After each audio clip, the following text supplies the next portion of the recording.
Oui, attends. Ah oui, ça, là, il est bon. S'asseoir dans un parc puis boire un café, ça nous arrive à tout le monde. Mais quand tu as l'air de quelqu'un qui est profilé exclusion, ben tu peux pas te permettre ça. Tu vas accumuler des contraventions. Puis ces contraventions-là, quand tu es pauvre, tu peux pas les payer. Si tu peux pas les payer, tu te ramasses en prison. Puis c'est là que le fossé se creuse entre les personnes qui vivent pas de l'exclusion et ceux qui vivent de l'exclusion. Puis selon moi, c'est inacceptable. Je pense que le compromis qu'on essaie d'imposer aujourd'hui, le moratoire est tout à fait réaliste. Que ça peut juste aider les personnes qui vivent de l'exclusion. Là, la question qu'on se posait, on se demandait, bien, est-ce que tout le monde va arrêter de payer ses tickets? Parce qu'il n'y aura plus, au bout de la ligne, la possibilité d'être emprisonné. Ça, c'était un peu le discours par rapport à ça. Mais dans les faits, à Montréal, depuis plus de 10 ans, les gens continuent à payer leurs contraventions, puis ça ne crée pas de problème particulier à ce niveau-là. Donc, je vois pas pourquoi ça serait différent à Québec.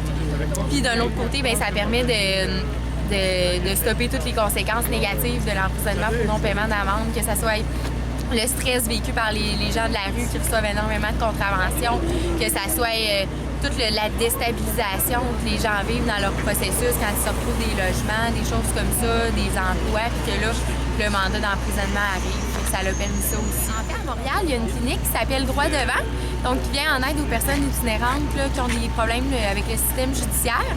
Donc, il y a Isabelle Raquestin qui a fait son mémoire de maîtrise sur l'emprisonnement pour non-paiement d'amende, qui est maintenant coordonnatrice là-bas.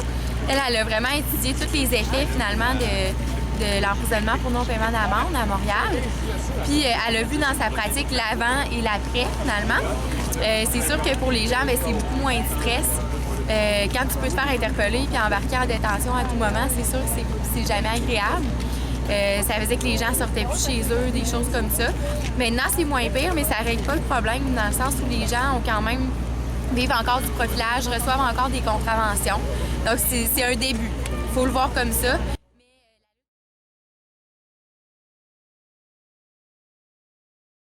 Donc, c'est toutes sortes de raisons qui vont amener les gens à recevoir des contraventions qui, si évidemment ne les régularisent pas, peuvent terminer le parcours en prison. Donc, du début jusqu'à la fin, c'est un processus qui est pour nous absolument injuste.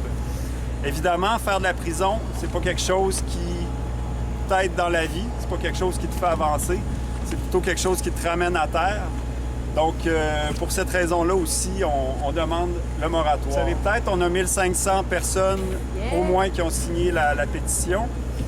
Il y en a d'autres qui circulent et 35 organisations qui ont appuyé notre demande, dont les 2 conseils de quartier, Saint-Roch et Saint-Sauveur. Aussi des organisations comme la CADEL. Évidemment, les organismes communautaires qui travaillent avec les itinérants aussi ont appuyé notre demande.